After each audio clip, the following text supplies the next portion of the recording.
మేము నిర్మల్ అంటే గతంలో ఏదైనా కానీ ఈ కళలు, ఆ కొయ్య బొమ్మలు ఇట్లాంటివే ఎక్కువ కనిపించేవి, వినిపించేవి.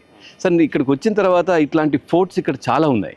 ఏంటి అసలు ముందుగా మనం ఈ శ్యామ్ఘడ్ గురించి మాట్లాడుకునే ముందు అసలు నిర్మల్కి సంబంధించి ఏం చెప్తారు? దక్షిణ భారతదేశంలోనే చారిత్రకంగా పర్యాటకంగా గల ప్రసిద్ధి చెందిన పట్టణంలో నిర్మల్ ఒకటి. ఇది చరిత్రలో నిర్మల్ గురించి ఎక్కువగా రాయకపోయినా కూడా దీనికి చరిత్ర బాగా ఉంది. ప్రాచీన కాలం శాతవాహనుల కాలం నుంచి నిర్మల్కు చరిత్ర ఉంది. ఇక్కడ ఆనవాళ్ళు ఉన్నాయి. అనేక మంది చరిత్రకారులు అనేక శాసనపరమైన ఆధారాలు కానీ పురావస్తు ఆధారాలు కానీ వెలుగు తీసిండ్రు ఇక్కడ. అయితే నిర్మల్ అనగానే చాలా మంది ఏమనుకుంటామంటే కొయ్య బొమ్మలకు, పెయింటింగ్స్కు ప్రసిద్ధి అని అనుకుంటాం. కానీ నిర్మల్ అనేది గుట్టలకు కూడా ప్రసిద్ధి. ఇక్కడ మొత్తం గుట్టలు, సహ్యాద్రి పర్వతాలలో నిర్మల్ ఉన్నది. చుట్టూ ఎక్కడ చూసినా కోటలే ఉంటాయి. 18వ శతాబ్దంలో నిర్మల్ని పరిపాలించిన రాజులు ఏం చేశారంటే వీటిని రక్షణ కేంద్రాలుగా ఏర్పాటు చేసుకొని ఈడ అనేకమైన కోటల్ని నిర్మించారు. హైదరాబాద్ రాజ్యాన్ని నిజాం పరిపాలించినప్పుడు నిజాం 1724వ సంవత్సరంలో హైదరాబాద్లో నిజాం రాజ్యం ఏర్పడుతుంది. నిజాం రాజ్యం ఏర్పడిన తర్వాత రెండవ నిజాం అలీ ఖాన్ అతడు పరిపాలిస్తున్నప్పుడు నిర్మల్లో ఇక్కడ కోటలను రీఫోర్టిఫికేషన్ చేస్తారు. అంటే పాతకాలం నుంచి కోటలు అనేక వంశాల వాళ్ళు కోటల్ని నిర్మించారు. కానీ ఆధునికీకరణంగా రీఫోర్టిఫికేషన్, బ్రిక్ కల్చర్, ఈ బ్రిక్ కన్స్ట్రక్షన్ అనేది నేను అదే అనుకున్నాను. నేను నిజంగా అంటే మొత్తం ఎక్కడ కోటలు చూసినా మనకు ఈ రాళ్ళు ఇట్లాంటివి కనిపిస్తాయి. ఇక్కడ మనం ఎంట్రన్స్ లో కూడా బ్రిక్స్ కనిపించినాయి పైన. ఈ అర్థం అవ్వలేదు. సరే, ఇది ఏంటంటే నిజాం పరిపాలిస్తున్నప్పుడు ఫ్రెంచి ఇంజనీర్ల సహాయంతో ఈ బ్రిక్ కన్స్ట్రక్షన్ కట్టిండ్రు.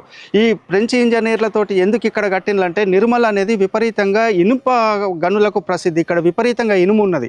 ఈ ఇనుముతోటి కత్తుల్నే కాకుండా కెనాన్స్ ని అంటే ఫిరంగుల్ని కూడా తయారు చేసిండ్రు. శత్రువులు వచ్చేటప్పుడు ఫిరంగులతోటి అంటే కాల్చే విధంగా దీన్ని ఎంబ్రోజెస్ అంటారు. దీన్ని ఇట్లా ఇంట్లో ఫిరంగిని పెట్టి ఇట్లా కాల్స్తారు అన్నట్లు.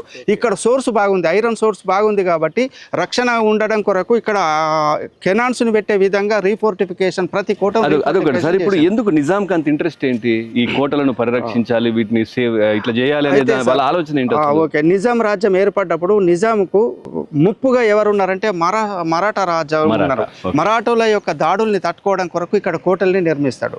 అయితే ఈ కోటల్ని నిర్మించే కాలంలో నిజాం ఏం చేస్తాడంటే మైసూర్ రాజులతోటి, టిప్పు సుల్తాన్, హైదర్ అలీ తోటి వాళ్ళు యుద్ధాలు చేస్తున్నప్పుడు నిజాం బ్రిటిష్ వాళ్ళతోటి స్నేహం చేసి అతడు కాన్సన్ట్రేషన్ అంతా దక్షిణ భారతదేశం పైకి దృష్టి మరలిస్తే అతడు ఇబ్రహీం దంసా అనే ఒక సేనాపతిని ఇక్కడ నియమిస్తాడు. ఇబ్రహీం దంసా ఏం చేస్తాడంటే ఇక్కడ ఉన్న సోర్స్ తోటి, ఐరన్ సోర్స్ తోటి, ఎకనామికల్ సోర్స్ తోటి ఇక్కడ కోటలన్నింటినీ రీఫోర్టిఫికేషన్ చేస్తాడు. చేసినప్పుడు అతడికి విపరీతంగా ఆదాయం వస్తుంది కాబట్టి అతడు నిజాంకి వ్యతిరేకంగా తిరుగుబాటు చేస్తాడు. ఇబ్రహీం దంసా తిరుగుబాటు చేస్తే నిజాం సేనాపతుల్ని పంపించి ఇబ్రహీం దంసాను చంపేస్తాడు. చంపేస్తే అతడు గోరి ఇప్పటికీ కూడా నిర్మల్లో ఎంఆర్ఓ ఆఫీస్ ముందట ఇప్పటికే కూడా అతడి యొక్క గోరి ఉంది. ఎప్పుడు 1789లో చంపేస్తారు. ఆ గోరి ఉంది.